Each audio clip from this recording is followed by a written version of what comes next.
ఓర్ని గిదేంద్ర వారి గిట్లా కూడా అవుతుందా? గిసొంటి అని సినిమాలనే అయితే అనుకున్నా, నిజంగా కూడా అవుతాయా? రోజు పొద్దుగాల లేచిన కాంచెలి రాత్రి పండుకునేదాకా కాయ కష్టం చేస్తే నెలకు 30-40 వేలు కూడా దొరుకుతలేవు. గిసొంటి గీ రోజులల్లా బిచ్చమెత్తుకొని కోట్లు సంపాదించిండు ఓ అన్న. ఇది చెప్తుంటే నిన్న మొన్న వచ్చిన కుబేర సినిమా లెక్క అనిపిస్తుంది కదా. కానీ కాదు, నిజంగా కూడా గిసొంటి అయితే అని నిరూపించిండు గీ అన్న. కళ్ళున్నోడు ముందడికి మాత్రమే చూస్తాడు, జరంత దిమాకున్నోడు దునియా అంతా చూస్తాడంటే గిదేనేమో. మరి గిదంతా ఏడనో ఎవరిదో కథ చెప్తున్నా అనుకుంటుర్రా ఏంది?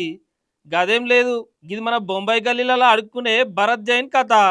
గీ అన్ననే రోజు పొద్దుగాల లేతే రాత్రి దాకా బిచ్చం ఎత్తుకొని రూపాయి రూపాయి కూడబెట్టుకొని కోట్లు దమ కొట్టిండట.